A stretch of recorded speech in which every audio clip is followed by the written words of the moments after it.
Okay, good afternoon. My name is Evan Weiner, and I'm a journalist, and that's important as we talk about 1973 because I actually knew that guy. I first met Richard Nixon in 1985. I was 29 years old. I was working for NBC Radio, and there was a dispute between the Major League Baseball umpires and Major League owners over money. And Richie Phillips was the guy who was the head of the Umpire Association. And he's getting nowhere with the negotiations with Peter Ueberroth, who's the baseball commissioner, and his people. And he calls up Ueberroth one day and he says, hey, listen, we're not getting anywhere. Why don't we do arbitration? And Peter says, who you got in mind? He said, Dick Nixon. He said, Dick Nixon, get out of here. How do you know Dick Nixon? Well, he's next door. Richie Phillips lived in Philadelphia, Society Hill, off the main line in Philadelphia. And his next door neighbor happened to be Julian David Eisenhower. And Richard Nixon, every Friday night when he was in New Jersey, he lived in Park Ridge, go right down the Garden State Parkway to the New Jersey Turnpike, get off at exit 4, be there in 2.5 hours, and Richard Nixon would be the grandfather. Can you imagine Richard Nixon as a grandfather? Let me say this about that. You better pick up all your toys or I am going to dismiss you to your room. No arguments here. So Richie knew Richard Nixon because he was babysitting. He and Pat Nixon would be down there every weekend. And so he got to know him because he's the next door neighbor's father-in-law or father. And with that, I got to know Nixon. I get a call one day from Gene Orza, who is the executive director of the Major League Baseball Players Association. And he says, listen, you know who's going to arbitrate the umpires dispute? I said, no. He says, Dick Nixon. I said, Dick Nixon, get out of here. He says, no, come down to 3 o'clock in the afternoon. Me and Arthur Shack, who is also with the Players Association, you're part of the media, you're with NBC Radio, so why don't you come down? You can do the interview. So I meet Arthur and I meet Gene, and we go down to Nixon's office, which is across the street from Foley Square, Southern District Court of the United States in New York. And he's in the building across the street. We go in the elevator, we get up to his office, and check in, secretary and all that. And he's not there. Secretary said, well, he'll be back. He'll be back. But why don't you wait in his office? So we go into the office. And, well, it's a miniature Oval Office. The desk is there. He's got all kind of pictures like here, except it's him with Sadat, and him with Brezhnev, him with Khrushchev, him with all these pictures. And the place is lined with flags. There are flags all over the place. So, we're in a place of historic interest, I guess. But, he's at his desk, or he's got the desk there, and we're looking at a chair. We are looking at a chair. And we're looking and looking and looking, and all three of us are like, should we or shouldn't we? Should we or shouldn't we? Well, I took the lead. I was the youngest one there. I was 29 years old, and I sat in the chair, and I went like this. I am not a crook. I am not a crook. Well, we all did that. We kept doing that, and if we had these back in those days, the cell phone, I would have had about 170 pictures of me saying, I am not a crook. But anyway, so that is my introduction to Richard Nixon back in 1985, and I have some more stories after that. And he would be the arbitrator for the baseball players, rather the baseball umpires and the owners. John Dean is there. John Dean's still on CNN talking about what's going on today. H.R. Haldeman was the chief of staff for Richard Nixon. And John Ehrlichman was an advisor to Richard Nixon. Maybe the most corrupt vice president ever. Well, actually, he was vice president too once. But during his time, Spiro Agnew. The Paris Peace Treaty ends the Vietnam War. Anybody serve in Vietnam or anybody protest against the war in Vietnam back in the day? Anyway, the war ends in 1973.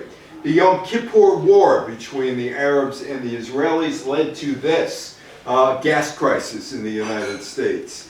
And the Battle of the Sexes, this is another one where actually was involved with the promoter, who is one of my best friends, the late Shelley Saltman, Billie Jean King, Bobby Riggs, and the Battle of the Sexes. Were you actually interested in that back in those days?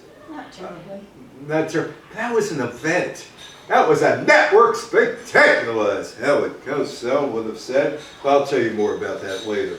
Secretariat won the Triple Crown, maybe the best horse ever. But we start at the Watergate Hotel, or we will start at the Watergate Hotel in a moment. That's me, and I was well, it's 1982, so I was 26 years old, and I had hair. Hair today, gone tomorrow. Oh, do you remember there was a toilet paper shortage? There was a toilet paper shortage, you know? He caused it. He caused it by telling a joke. He caused it, Johnny Carson. Well, getting back to the Watergate, well, these are the plumbers. These are the 5 guys who broke into the Watergate Hotel and inadvertently, or maybe with just cause, would change history. January 8th, the Watergate break-in trial begins in 1973. The accused are Virgilio Gonzalez and Bernard Baker and James McCourt and Eugenio Martinez and Frank Sturgis. Nixon is ending his first term at the moment. He's not yet sworn in. Lyndon Johnson dies, his predecessor. He passed away on January 18th, 1973, suffered a heart attack and died. Nixon is inaugurated on January 20th, 1973, and there is Pat Nixon along with Richard Nixon, Tricky Dick, who is beginning his second term. He's sworn in, as is Spiro Agnew. Neither one of them would serve their terms because of corruption. The Supreme Court of the United States, well, they ruled that abortion was legal. On January 22nd, the case Roe v. Wade, 410 U.S. 113, in the 7-2 decision, the United States Supreme Court ruled that the Constitution of the United States protects a pregnant woman's liberty to choose an abortion without excessive government restriction.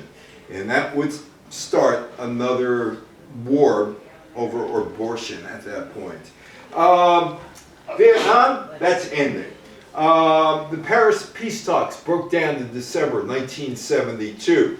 December 13th, 1972, the breakdown, and then a different approach is coming. The new plan, bomb North Vietnam. Bomb North Vietnam, bomb North Vietnam into submission. On December 18th, 1972, 5 days after the breakdown of the peace talks, Richard Nixon announces the Christmas bombing. Here's your present for Christmas. We're going to bomb you. American B-52s and fighter bombers dropped over 20,000 tons of bombs on the cities of Hanoi and Haiphong. The United States lost 15 of its giant B-52s, 11 other aircraft during the attacks. North Vietnam claimed that 1,600 civilians were killed.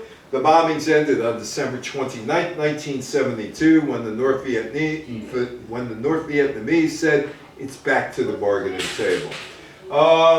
Back to Paris, back to the talks, and eventually the war would end. Creep. You know, Richard Nixon was a lot of things. He was an acquaintance of mine. He knew my name, which is pretty good. He knew who I was. Call me Dick. Evan, please call me Dick. But he was a strange guy. And being that he was a strange guy, it shouldn't surprise anybody that his re-election campaign's name was Creep.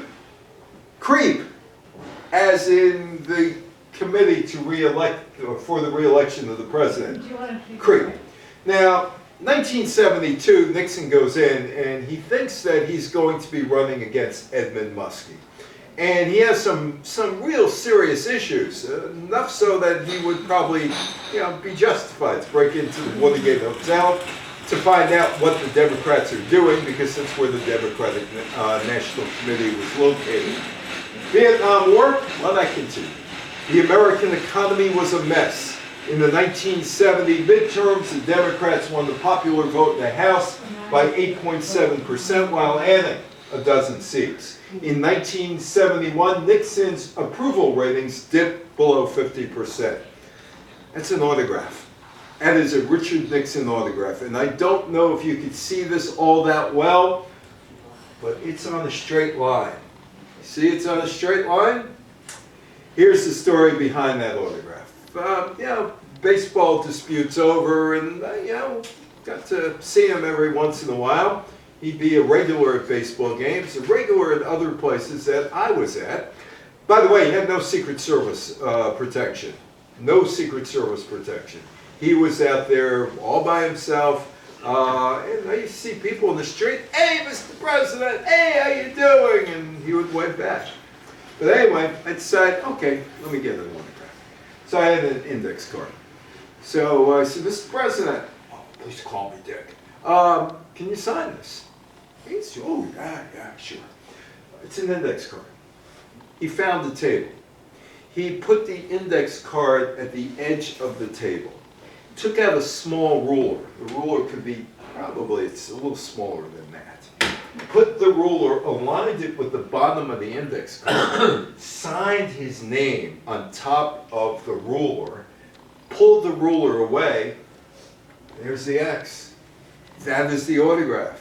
I thought it was rather strange that he pulled out a ruler to sign the autograph. I got another autograph story. There was a guy by the name of Barry Halper, 1% owner of the New York Yankees. Very, very, very teeny percentage of the Yankees. But he also had the biggest baseball collection outside of the Baseball Hall of Fame in Cooperstown, New York. And one day he's at a Yankees game, and he's walking, and he sees Nixon. And I was telling this story to a group in Florida by Zoom, and Barry Halper's sister was in the audience, and she had never heard the story. Anyway, Barry Halper's got his baseballs. He carried around baseballs, and he sees Nixon. He says, "Mr. President, Mr. President, Mr. President, my name's Barry Halper." "Oh, I know who you are. I'd like to get autographs. Can I get your autograph?"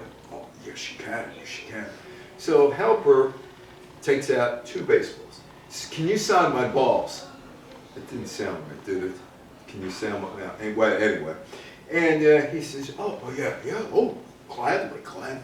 He said, but I get a nickname. Can you sign it with your nickname? He says, Tricky Dick? Yeah! Be lucky with what you got. He did take out the ruler on the baseballs. But I knew Nixon. And the autograph on this basketball, or blazoned in this basketball, is Lawrence O'Brien. He's the commissioner of the National Basketball Association when I start dealing with him in 1981 through 1984. And with that, completes a circle. I know Nixon, and I know Larry O'Brien. Nixon, the brains behind Watergate; Larry O'Brien, the office that they want to bug to get dirt on Edmund Muskie. I said to O'Brien one day, I said, why did they break in? He said, they wanted dirt. I'm going to give you a story that you've never heard before. The late Marv Schneider, my friend at the Associated Press, he was a sports reporter, and Larry was commissioner of the National Basketball Association. They go out to breakfast one day, or lunch, and it's one of these, the Associated Press wants to get some comments before the season, whatever it was. And Marv was telling me the story about Larry O'Brien, and Larry O'Brien said to Marv, told him about the morning of November 22nd, 1963. And Larry O'Brien was part of that Boston Mafia, the Irish Mafia of Kennedy's. It included him and Powers and Kenny O'Donnell, the chief of staff, and the non-Irishmen, Pierre Salinger and Ted Sorensen, who wrote all of Kennedy's speeches and wrote his book, and Kennedy put his name on the book. But anyway, Larry's talking about, it's about 5 o'clock in the morning, Fort Worth. Kennedy had been on a 3-day swing. This was the third day of campaigning in Texas, and he can't sleep. So he calls Larry, says, let's go take a walk. Now, when you're the president of the United States, you just can't take a walk out the street, right? They go up to the top of the Texas Hotel in Fort Worth. Kennedy has a busy day. They're setting up outside in the rain. He has a little area there where he's going to wave to the people, take a couple questions, and go back inside. He's with the Chamber of Commerce, then take a flight from Fort Worth to Dallas. That's about a 40-minute ride by car, about 8 minutes by plane. You know, they're getting into Dallas. There's going to be a motor parade, and he was going to go to the trademark area that he was going to give a speech at 1:30, 2 o'clock in the afternoon. But he's talking to O'Brien, and it's O'Brien and a couple Secret Servicemen, and they're on top of the roof of the Texas Hotel, and he being Kennedy, turns to O'Brien, and he says, you know, if they want to get me, it's a great big world out there, they're going to get me. What happened 7 hours later? They got him.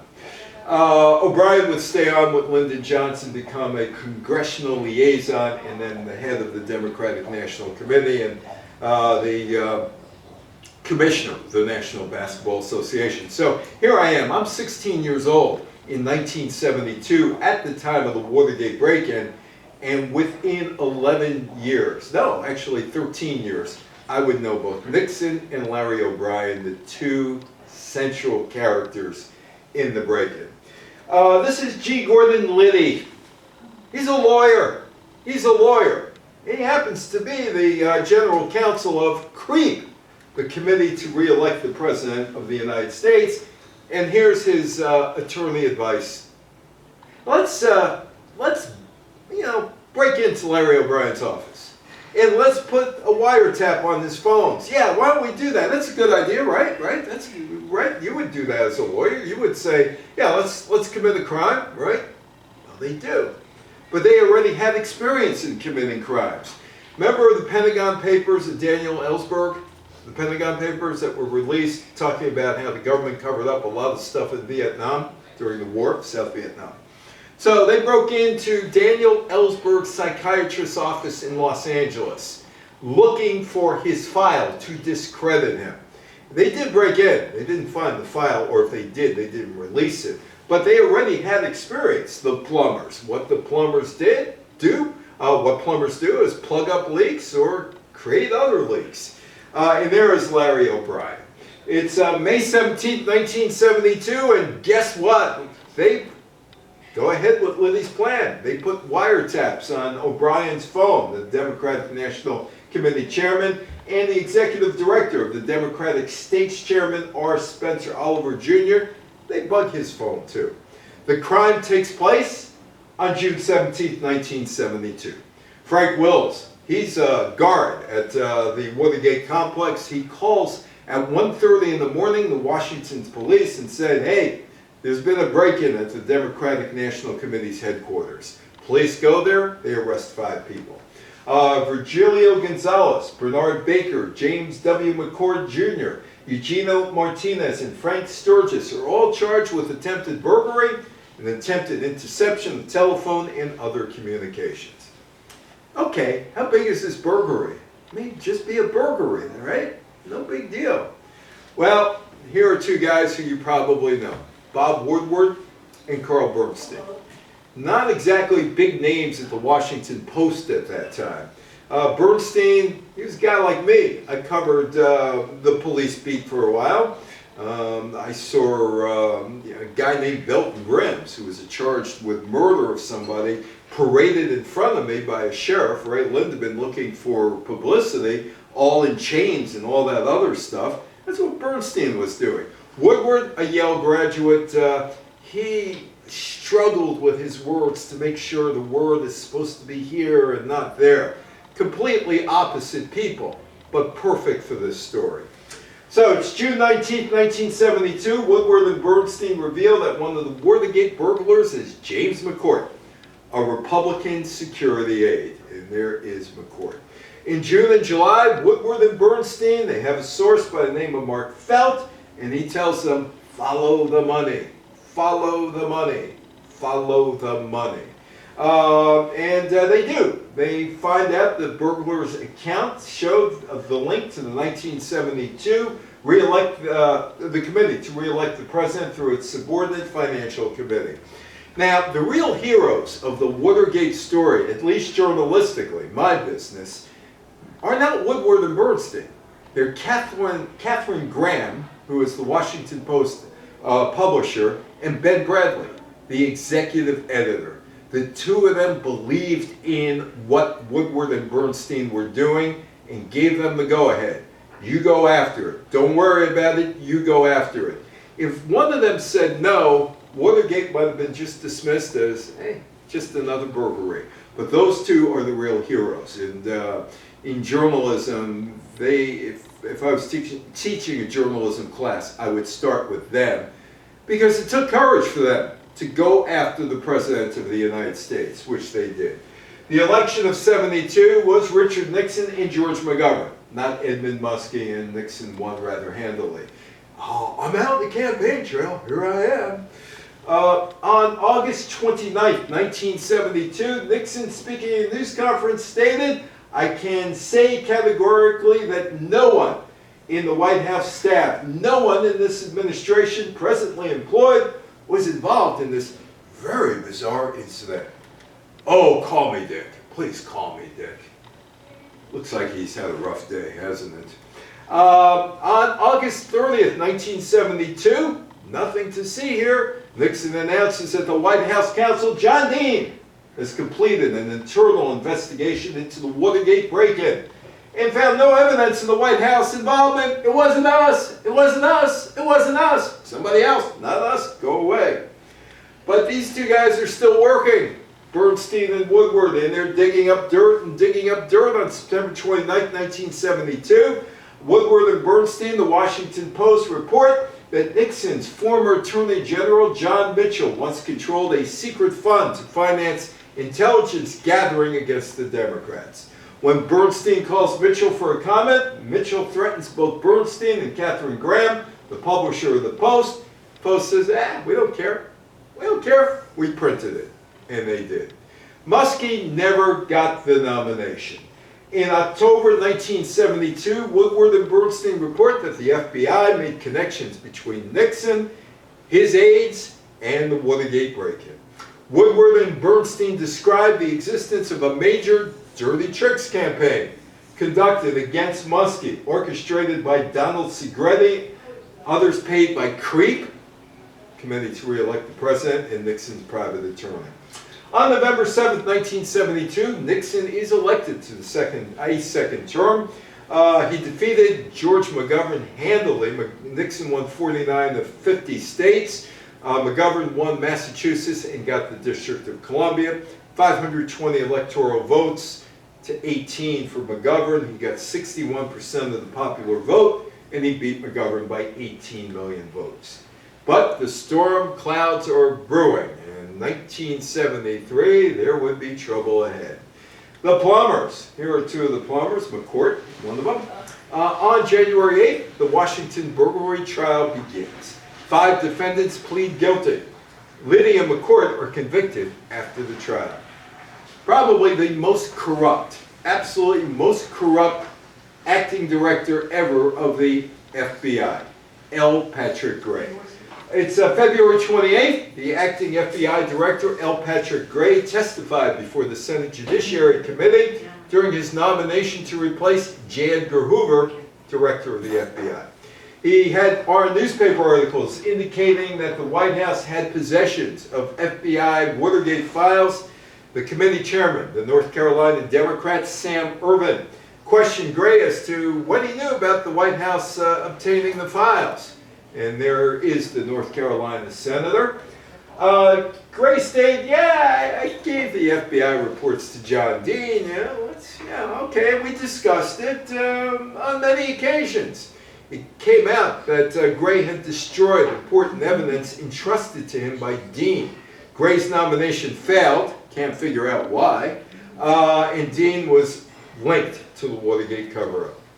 James McCord is not happy he's going to jail. not happy at all. And on March 19th, in a letter to Judge John J. Sirica, James McCourt says the defendants had been pressured to plead guilty and remain silent. The perjury was committed and that others were involved. McCourt stated his plea and his testimony were compelled by pressure from John Dean and the former Attorney General John Mitchell. And that is G. Gordon Liddy, the mastermind of, or at least made the suggestion, let's break into Larry O'Brien's office. On March 23rd, the 5 Watergate burglars, along with G. Gordon Liddy and E. Howard Hunt, were sentenced with stiff fines and faced prison sentences of up to 40 years. Richard Nixon's becoming more interested in the Watergate affair, and he tells John Dean, hey, John, why don't we go up? We'll go up here. We'll go to Camp David. Camp David. It's named after my son-in-law, David Eisenhower. It's a nice place. We could sit around. We could drink a couple beers, sit in our T-shirts and scratch and watch a basketball game. And we could eat together. Yeah, we could do all that. What do you think, John? Oh, by the way, can you do a report on Watergate while you're here? And John Dean says, sure. And he goes up with Richard Nixon. You know, they can sit around and scratch their armpits, I guess. It's March 22nd, and Dean is asked by Nixon to tell me everything you know about Watergate. And so Dean goes to Camp David, and he starts on the report, and he realizes, uh-oh, it's about me. It's about me, and the cover-up ain't good. And he says, they want me to take the fall. He doesn't complete the report. Here's John Dean. On April 6th, John Dean knows he's up to his eyeballs in trouble, and he hires an attorney and begins to cooperate with the Senate Watergate investigators while continuing to work as Nixon's chief White House counsel and participate in cover-up efforts, not disclosing this to Nixon until some time later. So Dean is playing both sides of the street. He's talking to Nixon, he's talking to the prosecutors. And the prosecutors, thanks to Dean, begin making enormous progress on the cover-up. The cover-up was worse than the crime. They had ignored the cover-up, but now with John Dean, they could actually see what happened in terms of leading up to the burglary, and what happens afterwards. Haldeman and Ehrlichman, All the President's Men. Did you see the movie All the President's Men with Robert Redford and Dustin Hoffman all those years ago? Or read the book? Anyway, there are 2 of the President's Men. Dean had asked Nixon for formal immunity, and Nixon says, I don't think so. Thanks anyway. I don't think so. And John Dean begins to realize, I'm on my own here. He's not going to help me. He's not going to help me. I'm on my own. Well, the only people I can help him, the Senate investigators. And that's John Dean, who would turn to the Senate investigators. He served his notice on April 19th that he's not going to be the scapegoat for Watergate. Word was also passed by his associates that he was ready to implicate Ehrlichman and Haldeman in the case. Please call me Dick. Well, maybe not you, John Dean, but you, everybody else, call me Dick. It's April 30th, and the White House announces the resignation of the Attorney General, Richard Kleindienst, and the presidential aides, John Ehrlichman and H.R. Haldeman, and fired John Dean. Nixon said after the resignation of Kleindienst and Ehrlichman and Haldeman and the firing of Dean that it's my fault. I accept full responsibility. And that should be it, right? So John Dean starts singing like a bird before the Senate committee. On June 25th, Dean began his testimony before the Senate Watergate Committee. The committee voted to give him some immunity. In his testimony, he implicated the Nixon.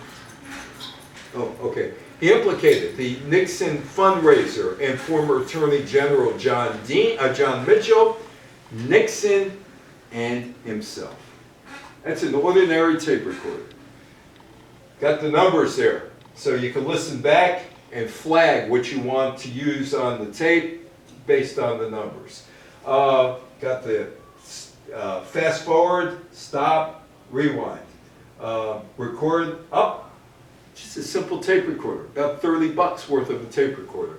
In 1968-69, Lyndon Johnson talked to Richard Nixon, who was going to assume office on January 20th, taking over for Johnson, and basically said this: get a tape recorder. Get a tape recorder. This way you know exactly what you said. Nobody else has to listen to it. Get a tape recorder. By February 71, Nixon does get a tape recorder. It's installed in the Oval Office and in his desk and in other rooms of the White House and up at Camp David. Taping system was confirmed by Senate Committee staff member Donald Sanders, July 13th, in an interview with the White House aide Alexander Butterfield. And there is Butterfield. He's still around. Woodward and Bernstein are still around. Roger Stone still around from those days. Not too many other people, but he is still around. 3 days later, it was made public during televised testimony of Butterfield when he was asked about the possibility of a White House taping system by the Senate counsel, Fred Thompson, who would become eventually an actor on kind of a Law and Order show, and then Tennessee Senator Fred Thompson. Anybody watch the Match Game with Gene Rayburn back in those days? No? The Match Game couldn't go on because there were televised hearings. So they held the delay, or they delayed the start of the Match Game because of the hearings. Anyway, and there's the tape recorder. Famous tape recorder. Probably doesn't even work today, 50 years later. But yeah, small reels, got the counter, got all the stuff here. It's a very simple tape recorder, and would be his undoing. On July 26th, the committee subpoenaed several White House tapes after the president refused to surrender them. The accuracy of Dean's testimony was confirmed by the tapes. Archibald Cox would be the special prosecutor to investigate the White House Watergate break-in. He was a Harvard Law professor, a former Solicitor General. He clashed with the White House over Nixon's refusal to release over 10 hours of Oval Office recordings, some of which implicated the president in the break-in. Let me make this perfectly clear. Let me say this about that. You're fired, Archibald Cox. It's October 20, Saturday Night Massacre. Nixon fired the special prosecutor, Archibald Cox, accepted the resignations of the Attorney General, Elliot Richardson, and the Deputy Attorney General, William Ruckelshaus. But there's Richardson, there's Ruckelshaus. Nixon almost has a smile there, doesn't he? But they weren't going to be one of the president's men. They said, nope, not going to do it. Elliot Richardson said, I quit. Ruckelshaus, I quit. That left Robert Bork, the Solicitor General, as the highest ranking official in the Justice Department. Bork would carry out the order. There is Robert Bork. The reaction to Nixon firing the special prosecutor and the resignations from the two top people in the Justice Department was not a good look for him. And Congress would become even more interested in what was going on. And there is Cox, and there is his successor, Leon Jaworski.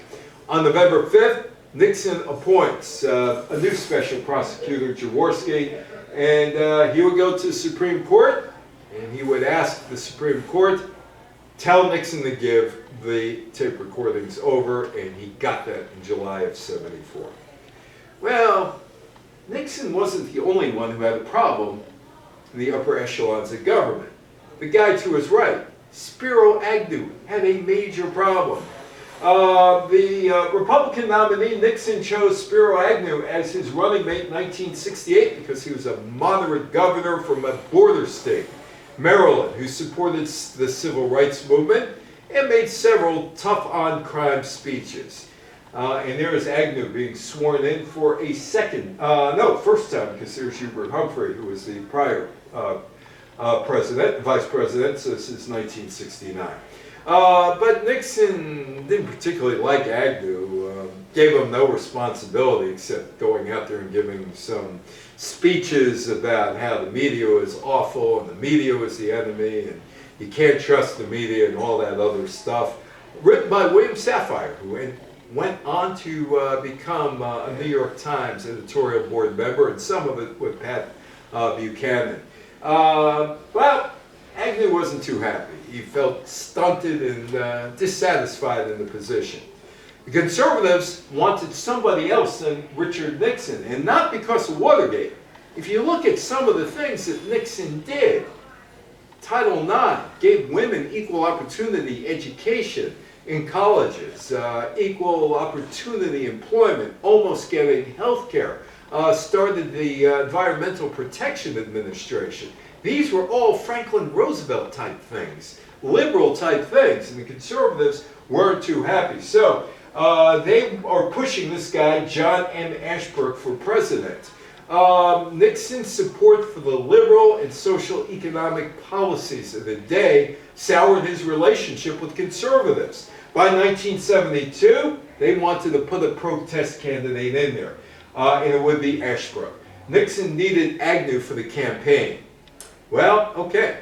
1973, this is George Beall, and he starts an investigation of Spiro Agnew. He actually started in 72. And he's looking for corruption in Baltimore County involving public officials, architects, engineering firms, and paving contractors. Beall's target was the current leadership in Baltimore. Agnew left Baltimore's county executive job in 1966 when he became the governor of Maryland. But he stumbles upon a few things. There is Governor Agnew of Maryland. Lester Matz's engineering firm was served with a subpoena for documents. It was revealed that Matz had been kicking back to Agnew 5% of the value of contracts received through his influence. The first county contracts and state contracts while Agnew was governor. And here is Lester Matz. He's the guy who would bring down Spiro Agnew. In June 1973, Matz's attorney told Beall that his client could show that Agnew was not only corrupt, but the payments continued as he was the Vice President of the United States starting in 1969. Now, the statute of limitations would not prevent Agnew from being prosecuted for these later payments. And there is Spiro Agnew. On August 1st, Beall sent a letter to Agnew's attorney, formally advising that the vice president was under investigation for tax fraud and corruption. Matz was prepared to testify that he met Agnew at the White House and gave him a $10,000 handshake. Spiro Agnew.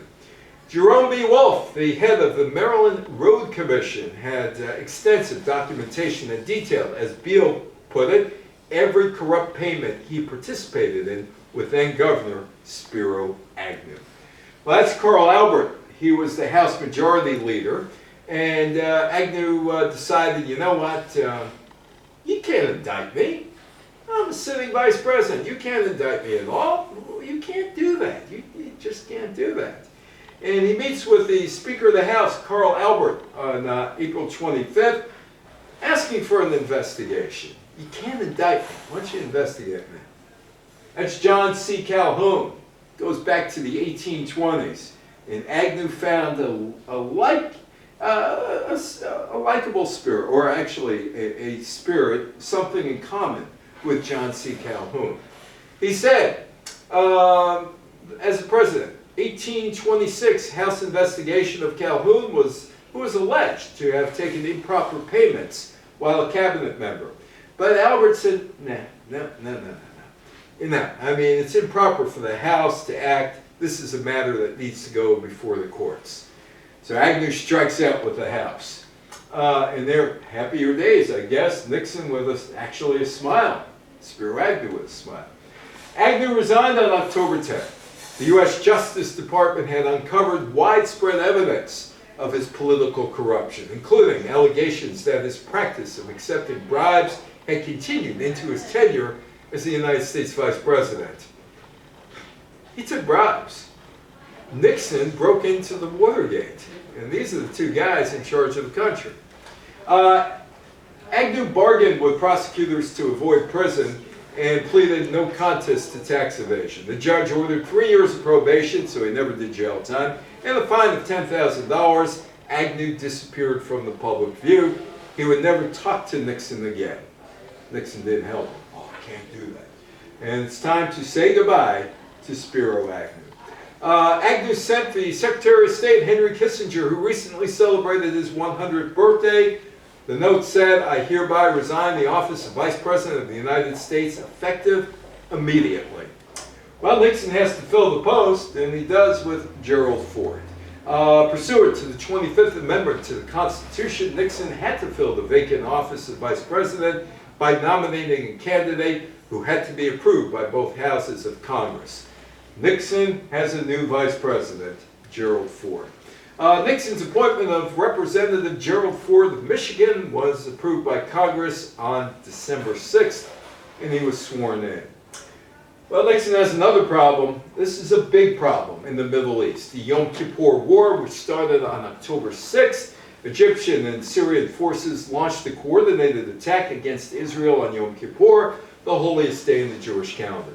Taking the Israeli Defense Forces by surprise, Egyptian troops swept deep into the Sinai Peninsula while Syria struggled to throw occupying Israeli troops out of the Golan Heights. That is Anwar Sadat. He's the new president of Egypt. And they couldn't afford the war. They really couldn't afford the war, but they couldn't continue to fight the Israelis. So Sadat rolls the dice. He thinks that, if I start a war, it brings Israel back to the negotiating table, and maybe we could get better peace terms than we did in 1967. So his plan: attack Israel again, and that might convince Israelis that you have to have peace with Egypt. The war presented a crisis of worldwide proportions. Not only did it threaten the long-time stability of the Middle East, but dramatically heated tensions between the United States and the Soviet Union, even though Sadat threw out 20,000 Soviet advisors in 1972. The war itself. Egypt, Syria, Iraq, they had a goal: reclaim land and prestige, lost as a result of the '67 war. Remove Israel's superior bargaining position dependent on the occupation of 1967 conquered lands. Force Israel to go to the negotiations from a position of more weakness than strength. There is Golda Meir, the old Milwaukee school teacher back in the 19-teens before she went to Palestine. Israel's goals: maintain the lands captured in 1967, to preserve ideal negotiating position with respect to the Arab states, PLO and other Arab Palestinian groups, maintain superior combat effectiveness over Arab enemies in the face of being extremely outnumbered by Arab forces, but they cannot strike preemptively. Why? They didn't want to appear to be the aggressor and lose Nixon's support. And here's the map. Battle is fought here and up the Golan Heights, the Sinai Peninsula. Here is Egypt. When the Fourth Israeli-Arab War began, many of Israeli soldiers were away from their posts observing Yom Kippur or the Day of Atonement. The Arab armies advanced with their up-to-date Soviet weaponry. Iraqi forces soon joined the war. Syria received support from King Hussein in Jordan. After several days, Israel was fully mobilized. The IDF, the Israeli Defense Forces, began beating back the Arab gains, heavy cost to soldiers and equipment. And diplomacy. There is Nixon and there is Golda Meir in Washington. The U.S. airlift of arms aided the Israeli cause. Nixon delayed the emergency aid for a week because he wanted to show Sadat, we got some sympathy for you. On October 25th, an Egyptian-Israeli ceasefire was secured by the United Nations. And there is Anwar Sadat. He rolled the dice and actually got something out of it. Egypt suffered a military defeat, but the initial Egyptian success greatly enhanced Sadat's prestige in the Middle East and gave him that opportunity to seek peace. The guy with him, Hafez al-Assad, really didn't want peace. guess that was the latest 1960s jacket at that point, Sadat, 73. For Syria, the Yom Kippur War was a disaster.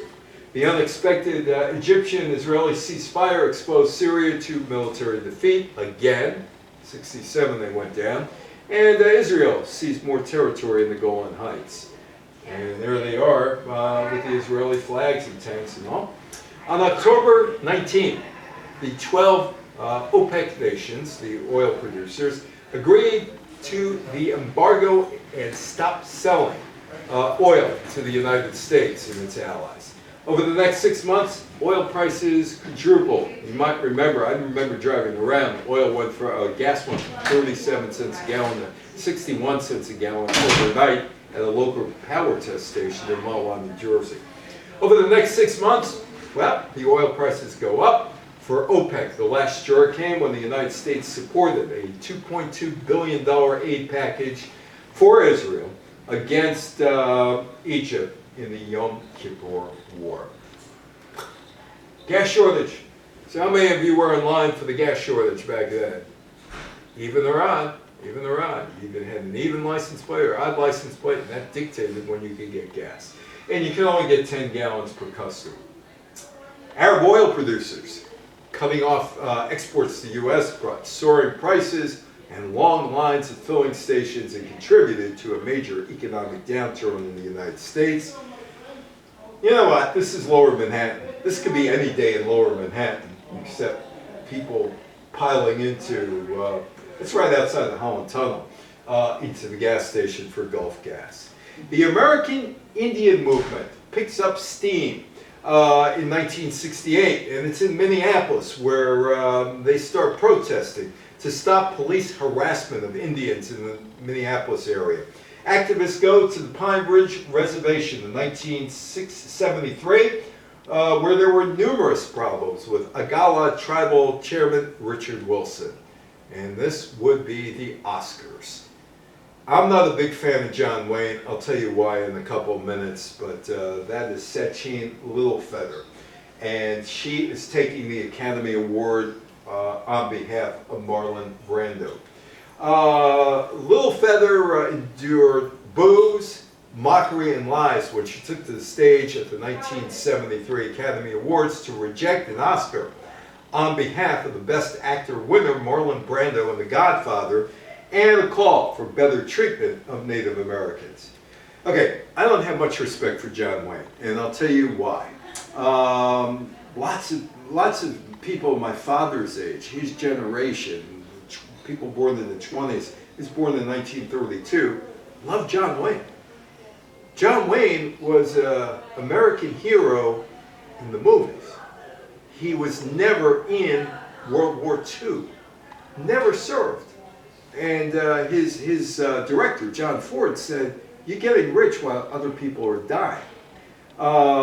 He went to a USO tour in the South Pacific, and they booed him off stage.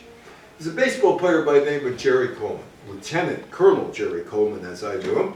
I played with the New York Yankees. I got to know him when he was an announcer for the San Diego Padres. And he served in the Air Force with Ted Williams, the great baseball player with the Boston Red Sox, who gave 5 years of his life to the country. And he was telling me about being with Ted Williams in Korea, flying missions and all. And he says, he says, Ted Williams was everything that John Wayne wished he could have been. John Wayne, he's a tough guy in the movies. That's what he was. Real life, not so much. The Oscars and John Wayne's reaction to Littlefeather. Marty Pisetta, who directed the Oscars on TV from 1972 through 1998, told the Chicago Tribune, John Wayne wanted to go out there and physically yank her off the stage. It took 6 men to hold him back. Wayne reportedly said if Brando had something to say, he should have appeared that night and stated his views instead of taking some unknown little girl and dressed her up in an Indian outfit. There's more to John Wayne, but I'm not going to get into it, including an infamous Playboy interview where he basically said that blacks weren't smart enough to be leaders in that Playboy interview. Wounded Knee. On February 27th, 71 days of siege began at Wounded Knee in South Dakota. Federal officials and American and the AIM people members exchanged gunfire nightly. Hundreds of arrests were made. 2 Native Americans were killed, and the federal marshal was permanently paralyzed by a bullet wound. Wounded Knee shed light on problems facing American Indians and showed them that they could have a voice. Now, I'm willing to bet that you all have this, right? You have a phone, right? Yeah. Yeah. Well, Martin Cooper had a phone too. There he is. I mean, look, he's not tied to the phone booth in Manhattan, right? He could make a call on the street. Well, so could they. But he doesn't need a wire, right? He doesn't need a wire. April 3rd, Martin Cooper made his first public call on a handheld cellular phone walking down the New York City street. He, of course, is not the last to do that. The nuclear magnetic resonance, NMR, the technology behind MRI scanning is developed. On May 14th, Skylab, the first American space station, is launched. Secretariat was the greatest horse of all time, more than likely. He swept the first Triple Crown in 25 years, the Kentucky Derby, Preakness, Belmont, and he won each race in record time. My father-in-law was a groupie. Back in the 1980s, he would go out with me and we would be going to 21 Club, this place, that place, this place, that place, that place, for tennis, boxing, and other events. He'd have lunch and he'd take a picture with somebody, which embarrassed me at first, but I'm glad he did it now because I have pictures of at least a family member and Billie Jean King. I love Billie Jean King. I've interviewed her a number of times over the years. She's funny, she's bright, she's honest, she's to the point. And I really enjoyed hanging out with Billie Jean King when I did. Now, some of you might remember the Battle of the Sexes, right? When Bobby Riggs took on Billie Jean King, and Billie Jean King was defending womanhood. That was her job. She was the defender of womanhood, and Bobby Riggs was a pig. It's September 20th, the Battle of the Sexes. 30,000 fans filled the Houston Astrodome with celebrities like Salvador Dali, mingling with what appeared to be aliens wearing tuxedos. Billie Jean King playing tennis for women. And Bobby Riggs showing that men were superior. My friend Shelley Saltman. Yeah, Shelley, we're talking. I'll call you back later. The late Shelley Saltman. He was the promoter. And it was a network spectacular with Howard Cosell for ABC. I know Howard. I know his grandsons. One of them lives over here in Stamford, Justin. And I know his other grandson, Colin, rather well. And his grandson, not Justin, Jared, who works for ESPN as a lawyer. He's the producer of the show. And it's a show. It's a show. It's not anything about the Battle of Sexes, it's a show. Anyway, Billie Jean King comes in as Cleopatra. She comes in as Cleopatra. Excuse me for laughing, because whenever Shelley told me the story, it was funny. And Bobby Riggs, well, he was sponsored by Sugar Daddy, and he had Riggs pigs with him. And the pigs were strippers from a local strip joint with large boobs. I said, who got that job? He said, I did. I got all these jobs. So King enters the court, the Cleopatra entrance, on a gold litter carried by 4 shirtless members of the Rice University track team. Shelley, how'd you get them? Well, I just went over to Rice University and said, I need 4 well-built guys. You're going to carry Billie Jean King in. Okay, that's okay. Riggs arrived by rickshaw. I said, where did you get a rickshaw? We had it sent in from Hollywood. Followed by his bevy of Bobby's bosom buddies. They exchanged pregame gifts, a baby pig for the chauvinist Riggs, a giant sugar daddy lollipop for Billie Jean King. And there they are. Well, I was talking to Billie Jean King about that. I said, you know, why'd you do it? Why'd you do it? I said, think of it. If you beat them, You beat a 55-year-old guy and you're 29 years old in your prime. If you lose to him, you're 29 and lost to a 55-year-old guy. Well, this is her reason. Remember, Title IX had just passed. I really didn't want it to be weakened. I thought with Margaret Court losing to Riggs in an exhibition, it'd be a good chance for some people to start jumping on the bandwagon to weaken Title IX, hurt our tour, hurt women's sports, the women's movement. Bobby Riggs originally proposed a male-female matchup to Billie Jean King, who he called the leading women's liver of tennis. King ignored the offer, but the Australian Margaret Court took it, and she got beat. And Billie Jean King said, I gotta defend womanhood. As soon as I found out Margaret had lost, I knew I was definitely going to play Bobby Riggs. I had no choice.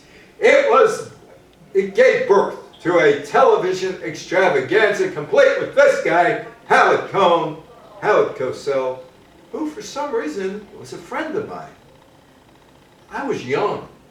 He was already, he was in his 50s. He was Howard Cosell. And yet, we became friendly. Go figure. Well, Bobby Riggs. I'll tell you why I'll win. She's a woman, and they don't have the emotional stability. Billie Jean King was in a no-win situation, but made a lot of money in the progress. She won in what was little more than a promotional gimmick. And there they are on The Odd Couple. Bobby Riggs has somehow gotten Oscar to become an indentured servant, and the only way he could get out of it is if Billie Jean King beats him in ping pong on The Odd Couple. Oh, some equality. On November 7th, New Jersey becomes the first state to allow girls to compete in Little League Baseball. July 7th, 1973, 50 years ago. Ain't over until it's over. Ain't over until it's over. That's my acquaintance, Lawrence Peter Yogi Berra. Spoke at his museum quite a bit. We became acquaintances. I wouldn't say I was his friend, but I'd go over there, I'd do a talk, and he'd come up to me afterwards, pat me on the back, good job, kid, let's go eat. And we'd go back in this room and we'd eat. He'd tell stories, I'd listen. He said to me one day, how come you don't want a yogiism? I said, because I'm with you, I don't need a yogiism. He said, let me give you one. I said, okay. He said, well, if you ain't cheating, you ain't trying. It's not up there with, if you see a fork in the road, take it. Nobody goes to that restaurant anymore because it's too crowded. You can learn a lot by observing. What time is it? You mean right now? It's not up there. Anyway, Yogi is managing the New York Mets. And that team would lose in the World Series to Oakland. But it was in 1973 that Yogi's most famous yogiism was uttered in response to a question by the late Mike Dyer, who passed away 3 years ago, by the Long Island Press. I knew Mike. Mike asked if Yogi's Mets were done in the playoff chase after a loss. The Mets were not a good baseball team, a lot of injuries, but still were hanging in there with a chance to win their division.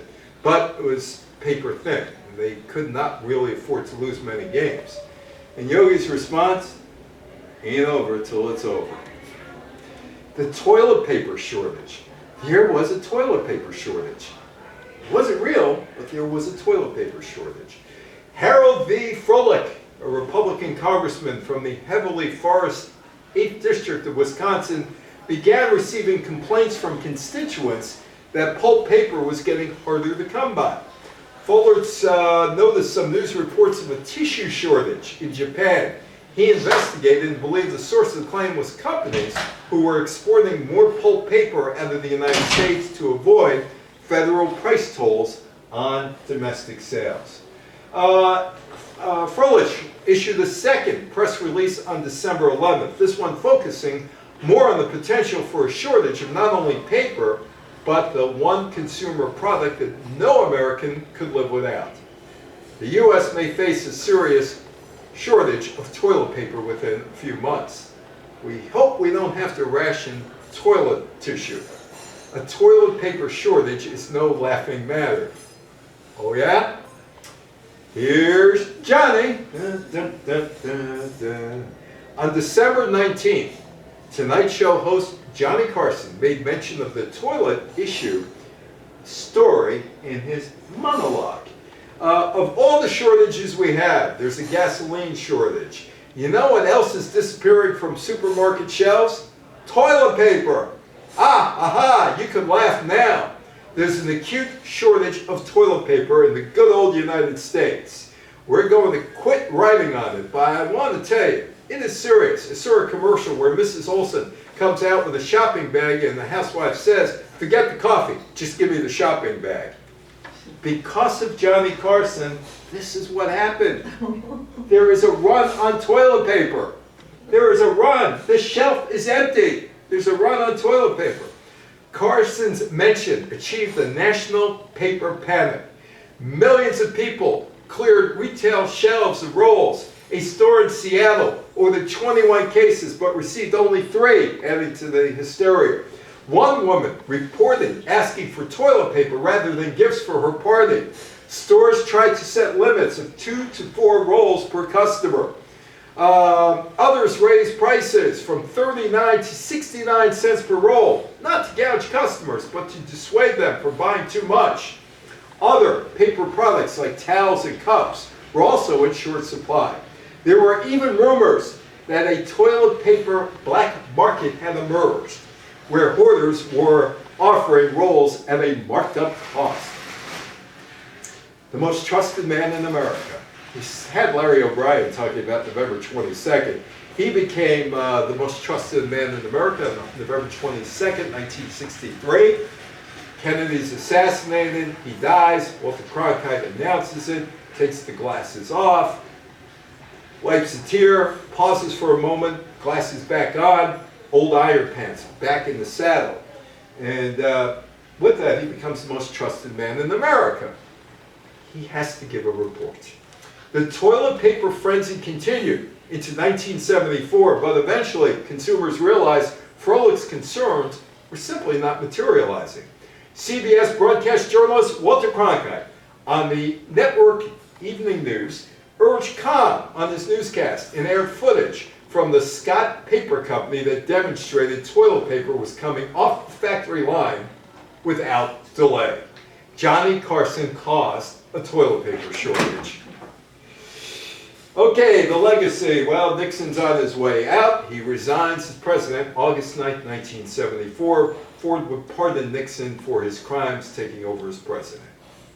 Ford would lose his election bid in 1976, first presidential campaign.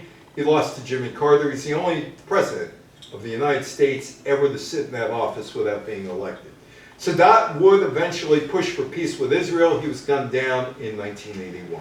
Larry O'Brien was the commissioner of the National Basketball Association from about 1976 through 1984 when he retired. That is Spiro Agnew, looking at a bust of Spiro Agnew, a governor of Maryland. He faded away. He became a consultant to foreign business concerns. America would face other gas and energy problems. Yogi was fired, but became a beloved icon thanks to Yogiisms, starring in TV commercials, and he is the most quoted man in arguments before the Supreme Court in Supreme Court history. Yogi Berra, of all people. Billie Jean King's a civil rights pioneer. Her profile was lessened because of a palimony suit with Marilyn Barnett. There was no toilet paper shortage. Woodward and Bernstein, 50 years later. Woodward and Bernstein, they were reporting on the corruption of Donald Trump's presidency 5 decades later. Mark Felt was identified as Deep Throat in 2005. He was a former Federal Bureau Investigator Associate Director. He never got the job that he wanted, which was Director of the FBI. On August 23rd, 1987, the United States Supreme Court rejected Robert Bork's nomination to the Supreme Court, 58-42. But all was not lost. The TV show, The Simpsons, Judge Roy Snyder's character is based on Bork. People walk the streets with their phones today, and there is Judge Roy Snyder from The Simpsons. Former baseball player Jerry Coleman, I told you about that Ted Williams was everything that John Wayne wasn't. In August 2022, the Academy of Motion Picture Arts and Sciences apologized to Sacheen Littlefeather 50 years after she was met with disrespect and harassment by declining Marlon Brando's Oscar. She died on October 2nd, 2002. She was an actress, model, and activist on behalf of Native American civil rights. Jimmy Carter, Anwar Sadat, Begin. 1972, the first of two Israeli-Egyptian disengagement agreements providing for the return of portions of the Sinai to Egypt signed. 1979, Sadat and Begin signed a peace treaty.